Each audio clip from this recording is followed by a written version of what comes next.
আসসালামু আলাইকুম সুপ্রিয় অষ্টম শ্রেণীর শিক্ষার্থী ভাই বোনেরা, আশা করি তোমরা সকলেই ভালো আছো। তোমাদের 2024 সালে ষষ্ঠ থেকে নবম শ্রেণীর ষান্মাসিক সমষ্টিক মূল্যায়নে নির্ধারিত সিলেবাস সংক্রান্ত যে নির্দেশনা সেই বিষয়ে কথা বলো। প্রিয় শিক্ষার্থীরা, মূলত তোমাদের ষান্মাসিক সমষ্টিক মূল্যায়নের জন্য একটি মূল্যায়ন নির্দেশিকা বা সিলেবাস প্রেরণ করা হয়েছে বোর্ড কর্তৃক। সেটার ভিডিও অলরেডি আনন্দ স্টাডি ভিডিও এই চ্যানেলে দেওয়া আছে। তবে সেক্ষেত্রে কতটুকু অর্থাৎ শুরু থেকে কতটুকু পর্যন্ত অর্ধবার্ষিক এবং কোন পৃষ্ঠা থেকে শেষ পর্যন্ত হচ্ছে বার্ষিক, সেই বিষয়টা কিন্তু উল্লেখ ছিল না।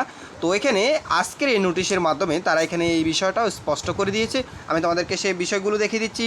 প্রিয় এখানে দেখো, তোমাদেরকে এই ষান্মাসিক সমষ্টিক মূল্যায়নের জন্য মূলত যে বিষয়গুলো অর্থাৎ পাঠ্য বইয়ের কতটুকু থেকে কতটুকু তোমাকে পড়তে হবে সেই বিষয়টা আমি ক্লিয়ার করে দিচ্ছি।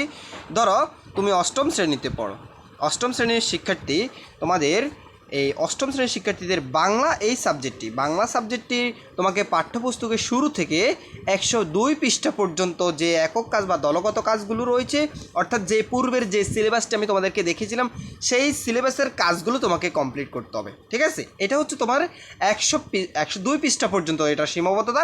102 থেকে পরবর্তীগুলো হচ্ছে তোমাদের বার্ষিক পরীক্ষার জন্য। ঠিক আছে, তো এরপর দেখো বা বার্ষিক সমষ্টিক মূল্যায়নের জন্য এরপর ইংরেজি হচ্ছে এখানে পাঠ্যপুস্তকের শুরু থেকে 78 পৃষ্ঠা পর্যন্ত। গণিত হচ্ছে পাঠ্যপুস্তকের শুরু থেকে 124 পৃষ্ঠা পর্যন্ত। আমি যদি এরপরের সাবজেক্টগুলো দেখাতে চাই তোমাদেরকে, দেখো এখানে বিজ্ঞান এই সাবজেক্ট হচ্ছে পাঠ্যপুস্তকের শুরু থেকে 55 পৃষ্ঠা পর্যন্ত। ইতিহাস ও সামাজিক বিজ্ঞান এটা হচ্ছে পাঠ্যপুস্তকের শুরু থেকে 62 পৃষ্ঠা পর্যন্ত। ডিজিটাল প্রযুক্তি পাঠ্যপুস্তকের শুরু থেকে 75 পৃষ্ঠা পর্যন্ত। জীবন ও জীবিকা এটা হচ্ছে পাঠ্যপুস্তকের শুরু থেকে 59 পৃষ্ঠা পর্যন্ত। এরপরে স্বাস্থ্য সুরক্ষা এই সাবজেক্টটি হচ্ছে পাঠ্যপুস্তকের শুরু থেকে 70 পৃষ্ঠা পর্যন্ত।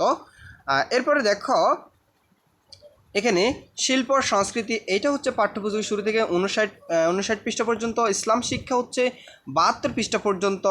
হিন্দু ধর্ম শিক্ষা হচ্ছে 59 পৃষ্ঠা পর্যন্ত। খ্রিস্টান ধর্ম হচ্ছে 41 পৃষ্ঠা পর্যন্ত এবং বৌদ্ধ ধর্ম হচ্ছে তোমাদের 49 পৃষ্ঠা পর্যন্ত। এই ছিল তোমাদের ষান্মাসিক সমষ্টিক মূল্যায়নের নির্দিষ্ট পৃষ্ঠা নম্বর অনুযায়ী এই অংশটুকু থেকে তোমাদের মূল্যায়ন কার্য অনুষ্ঠিত হবে। প্রিয় শিক্ষার্থী, তোমাদের কোনো কিছু জানার থাকলে অবশ্যই কমেন্ট করে জানাতে পারো। ধন্যবাদ সবাইকে।